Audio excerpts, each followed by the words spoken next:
महू में एक आदिवासी युवती की कथित तौर पर दुष्कर्म के बाद हत्या के मामले में बड़गोंदा थाना क्षेत्र की डोंगरगांव पुलिस चौकी पर विरोध किया गया, जहां पुलिस और आदिवासियों में हुए संघर्ष की घटना और उसमें कथित तौर पर पुलिस की गोली से एक आदिवासी की मृत्यु के मामले में पूर्व मुख्यमंत्री कमलनाथ के निर्देश पर कांग्रेस के आदिवासी विधायकों का दल घटनास्थल पर जांच के लिए आया। जांच दल में कांतिलाल भूरिया, बाला बच्चन, झुमा सोलंकी और पांचीलाल मीणा शामिल हुई। वहीं इस घटना की सीबीआई जांच हो, ये कहना है विधायक और पूर्व मंत्री कांतिलाल भूरिया का। इस मामले में विधायक बाला बच्चन ने भी बीजेपी सरकार पर निशाना साधा। भूरिया जी हमारे साथ मौजूद है जी। जिस तरीके से इतनी बड़ी घटना हुई है, इस घटना को लेकर मध्य प्रदेश भी राजनीतिक गर्मा गई है। उसको लेकर बीजेपी ने भी लगातार आर्थिक मदद की है, पर क्या कहेंगे, जिस तरीके से मदद हुई है किस तरीके से हुई है? ये घटना एक होनहार लड़की को बुला के धोखे के साथ उसके साथ बलात्कार किया, बलात्कार करने के साथ उसकी हत्या की गई और उसके दबाने के लिए भाजपा और सरकार पूरी लगी थी। मगर इस सामने से बात आने के बाद, क्योंकि एक आदिवासी समाज की लड़की के साथ जो हुआ है वो गलत हुआ है और जो हत्यारे हैं और हत्यारों को भी सजा मिलना चाहिए, पर उसका सजा न देते उसके खिलाफ कार्रवाई अगर पहले हो जाती, पहले मुकदमा कायम हो जाता तो इतना होता नहीं, पर उसको मुकदमा कायम भी नहीं होने दे रहे थे और उसको बचा के रख रही थी पुलिस। जब भीड़ आके उन्होंने कहा भाई इसको बाहर निकालो, ये करने वाला अपराधी है, तो उससे हमारे से बात कराओ, तो मैंने बात न कराते हुए और उल्टे उन लोगों पर लाठीचार्ज कर दिया। लाठीचार्ज करने के साथ गोली चला दी, उसमें 2-3 लोग घायल हो गए, एक नौजवान मारा गया। तो सरकार की पूरी लापरवाही, प्रशासन की पूरी लापरवाही है। और लॉ एंड ऑर्डर की बात कर लें, कल लॉ एंड ऑर्डर की अगर स्थिति देखें तो आज प्रदेश के अंदर जिस तरीके से बता दें काफी हाहाकार की स्थिति मध्य प्रदेश के जो आदिवासी बहुल इलाके हैं वहाँ पर दिखने को मिल रही है, तो क्या लग रहा है जयेश भी संगठन में अपनी भूमिका निभाएगा? मध्य प्रदेश में लॉ एंड ऑर्डर बिल्कुल शून्य हो रहा है। वहाँ पे कई ऐसी बड़ी बड़ी घटना होती जा रही है, सरकार ही उसको दबाने में लगी रहती है। आपने देखा निमावर में जो घटना आदिवासी के ऊपर हुआ और उसको 10 फीट मार के गाड़ दिए 6 आदिवासियों को, उसी तरह से दूसरी जगह बना हुआ, मतलब आगे जाके देखो ट्रैक्टर मार के ट्रैक्टर के घिस रहे हैं। तो ये पूरे प्रदेश में सोची समझी रणनीति बना रखी बीजेपी ने, ताकि आदिवासियों को मारो, हत्या, उनको बिल्कुल डरा धमका के उनको घर में रखो, उनको बाहर मत आने दो। पर ये आदिवासी डरने वाले नहीं है। ये बीजेपी जितना भी करेगी तो फिर ताकत के साथ हम लोग सामने आएंगे। क्या लग रहा है अब आने वाला जो समय रहेगा उसको किस तरीके से देखा जाए? भाई हम लोग ये कह रहे हैं जो दोषी के खिलाफ मुकदमा कायम हो, और जो पुलिस प्रशासन ने अगर पहले उसको मुकदमा कायम कर 302 का तो हो नहीं पाता, पर उन्होंने दबाने की कोशिश की और इसलिए पुलिस प्रशासन के खिलाफ भी कार्रवाई होना चाहिए और सरकार उसमें पूरी दोषी है और उसके खिलाफ हम सीबीआई से मांग करेंगे जांच की।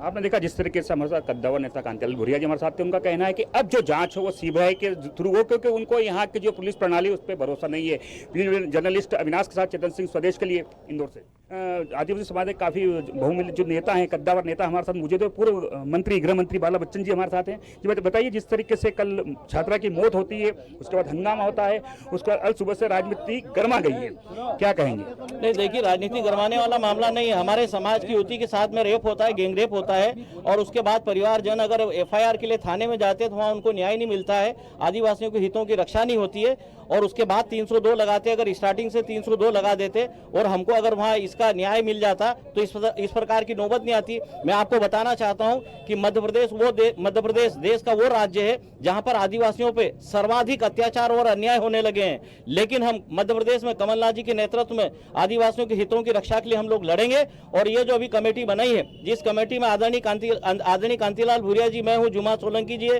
पांचीलाल मीणा जी, हम लोग 4 एमएलए हैं और उसके बाद हमारे संगठन के जो प्रभारी आदरणीय महेंद्र जोशी जी हैं, हम लोग सब मिलकर इसकी रिपोर्ट जल्द पुटअप करेंगे। हम न्याय के लिए लगेंगे, न्याय के लिए लड़ेंगे। और मैं आपको कहना चाहता हूं कि क्या किसी को गोली मारना, हत्या कर देना और उसके बाद शासन प्रशासन की तरफ से 10 लाख रुपए का चेक देकर क्या आप हमारी कीमत को आंक रहे हो? 10 लाख रुपए। हम इस लड़ाई को लड़ेंगे।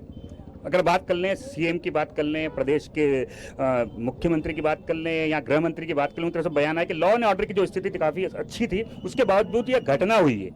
नहीं, लॉ एंड ऑर्डर की स्थिति अगर अच्छी होती तो फिर गोली चालन क्यों हुआ, गोली क्यों चलाई गई? गोली चलाना ही फेल्योर है। अगर ये हो रहा उसके बाद 302 तो आपने की ना, तो ये पहले ही अगर कर लेते और ऐसी स्थिति आने क्यों दी? मैं आपको बताना चाहता हूँ, आदिवासियों के ऊपर जो अत्याचार और जुर्म जो हो रहा है, अन्याय और जो धोखा हो रहा है, चाहे वो नेमावर की घटना हो, बिस्टावन की घटना हो, मानपुर की घटना हो, अभी ये जो महू की घटना हो, पूरे देश में आदिवासियों के साथ में अत्याचार और अपराध बढ़ रहे। 2 दिन पहले मध्य प्रदेश की विधानसभा में गृह मंत्री जी ने अपनी रिपोर्ट पुटअप की है, उसमें विगत वर्ष की तुलना में अभी 128% आदिवासियों के जुर्म और अपराध बढ़ गए, और ये उसका एक ताजा उदाहरण है। क्या कहेंगे जिस तरीके से अगर इस तरीके की और भी गतिविधि मध्य प्रदेश में होगी और आने वाला जो समय रहेगा प्रदेश सरकार में, अब कहीं ना कहीं चुनावों को लेकर है, तो क्या लग रहा है इस बार का जो आदिवासी वोट बैंक है उसको लेकर क्या कहेंगे? नहीं, देखिए, मैं आपको बताना चाहता हूँ, ये चुनाव और राजनीति से संबंधित ये मामला नहीं है।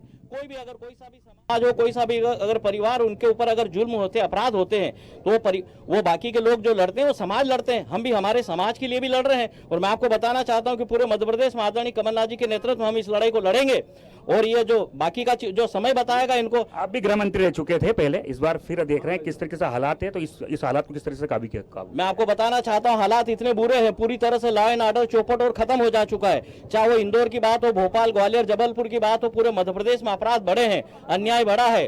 और उसके बाद विशेष करके जो आदिवासी जो समाज है, आदिवासी महिलाएं और युवतियां हैं, उन पे ये बहुत अपराध बढ़े हैं, रेप और गैंगरेप हो रहे हैं। तो पूरी तरह से शिवराज सिंह जी की सरकार का फेल्योर है। अब हम लोग जो जा रहे हैं, जहां पर जो पीड़ित परिवार, उनसे हम मिलेंगे और उसके बाद रिपोर्ट आदरणीय हम कमलनाथ जी को पुटअप करेंगे। देखा आपने जिस तरीके से जांच दल आया था, पीसीसी अध्यक्ष कमलनाथ जी जो भेजा था वो यहाँ महू पहुंच चुका है, उनसे हमारी बात भी, उनका कहना है कि जो अत्याचारों की बात कर लें, लगातार आदिवासियों पर अत्याचार बढ़ चुका है। अब देखने वाली बात होती है जांच दल किस तरीके से अपनी रिपोर्ट पेश करेगा। वीडियो जर्नलिस्ट अविनाश के साथ चेतन सिंह, स्वदेश के लिए इंदौर से।